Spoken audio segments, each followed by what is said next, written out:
আচ্ছা, আমরা জাতি হিসাবে কি চাই বলেন তো? মানে আসলে আমি মাঝে, মাঝে বুঝে উঠতে পারি না আমরা মানুষ হিসাবে আসলে কিসে খুশি হই? ২ জন মানুষের ডিভোর্স হয়েছে। তাতে কিছু মানুষের দেখলাম একটা অদ্ভুত রকমের উন্মাদনা কাজ করছে। অনেকেই অনেকভাবে বিষয়টা নিয়ে মক করছেন, ট্রল করছেন যে একজন সাইকিয়াট্রিস্ট তার নিজের মানসিক স্বাস্থ্যেরই খেয়াল রাখতে পারে না বা যারা মোটিভেশন স্পিকার তারা নিজেদেরই সম্পর্কগুলোকে মোটিভেট করতে পারে না, টিকিয়ে রাখতে পারে না। আচ্ছা আমাকে বলেন তো একজন ডক্টরের কি কখনো অসুখ হয় না? বা ধরেন একজন হার্ট স্পেশালিস্ট তার কি কখনো হার্টের রোগ হতে পারে না? একজন দক্ষ নাবিক সে কি কখনোই ঝড়ের সম্মুখীন হয় না? বা একজন দক্ষ পাইলট যে বছরের পর বছর প্লেন উড়াচ্ছে সেও কি কখনো প্লেন দুর্ঘটনার শিকার হতে পারে না? মানুষের কর্মক্ষেত্র বা তার শিক্ষাগত যোগ্যতা বা তার কাজের এক্সপেরিয়েন্স এবং তার ব্যক্তিগত লাইফ ২ টা ভিন্ন। মানুষ আমাদের ভুল ত্রুটি ল্যাকিংস অজস্র পরিমাণে ল্যাকিংস আমাদের থাকবে। এটাই স্বাভাবিক। আমরা কেউ ফেরেশতা হয়ে দুনিয়াতে আসি নাই।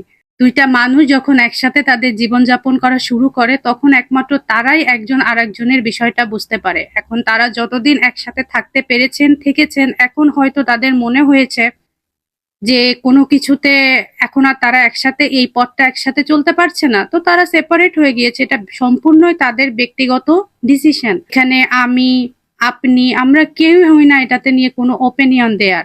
এটা ঠিক নাকি ভুল এটা একমাত্র তারাই ডিসাইড করতে পারে।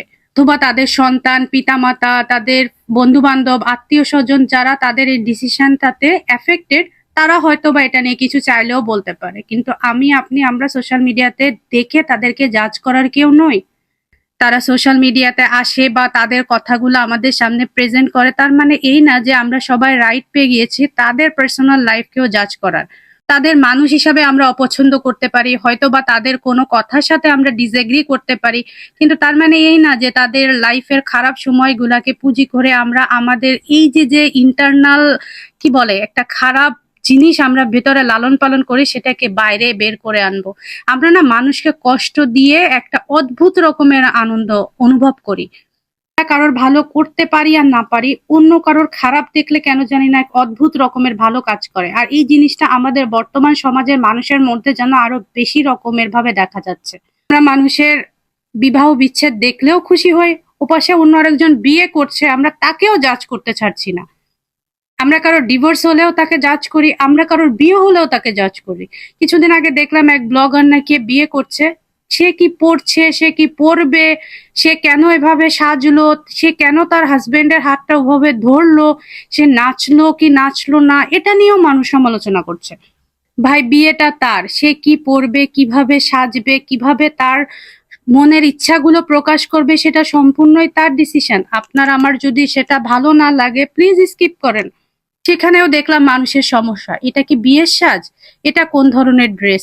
এটা কোন ধরনের কালার কম্বিনেশন? মানে আপনাদের কি আর কোনো কাজ নাই? এটা খুবই একটা পজিটিভ সাইন যে একটা সোশ্যাল মিডিয়া ইউজ করে আপনি ঘরে বসে প্রত্যেকটা মানুষই কিছু না কিছু করার অ্যাটলিস্ট চেষ্টা করছে। কিন্তু এই চেষ্টাটা তো ভালোভাবেও করা যায়, তাই না? আপনি কাউকে ছোট করে, কাউকে কষ্ট দিয়ে, কাউকে আছে না ডিফেম করে আপনি আপনার নিজের রিজিকটা পাবেন না কখনো। এটা সম্ভব নয়। আপনি আপনার মতো করে কাজ করেন, তারা যেভাবে কাজ করছে তাদেরকে তাদের মতো কাজ করতে দেন।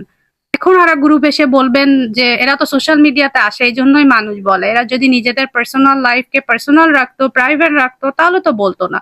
এরা সোশ্যাল মিডিয়াতে এসে নিজেদের দেখাচ্ছে, আপনারা তো দেখছেনও, তাই না? আপনার ওপিনিয়ন তো তারা চায়নি এখানে। আপনার ভালো লাগলে আপনি দেখেন, আপনার ভালো না লাগলে আপনি স্কিপ করেন। তারা কি বলেছে আমি সোশ্যাল মিডিয়াতে আসি বা আমি আমার পার্সোনাল লাইফ শেয়ার করছি এজন্য আপনারা এসে কমেন্ট করেন বা আপনাদের ওপিনিয়ন আমার লাইফে খুব বেশি এফেক্ট করবে, আপনারা প্লিজ এসে আপনাদের ওপিনিয়নটা দিয়ে যান? চেয়েছে? চায়নি তো।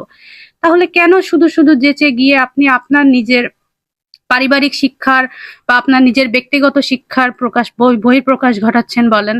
এই সোশ্যাল মিডিয়াতে আসলে অনেক কিছুই আমাদের পছন্দ নয়। অনেকের কন্টেন্ট পছন্দ নয়, অনেকের মানুষ হিসাবে পছন্দ নয়, অনেকের চেহারা পছন্দ নয়, অনেকের অনেক কিছুই আমাদের পছন্দ নয়। তো তারা তো কেউ আমাদেরকে বাধ্য করছে না যে আমরা এই জিনিসটা দেখি, আমরা এই জিনিসটা ফলো করি, রাইট?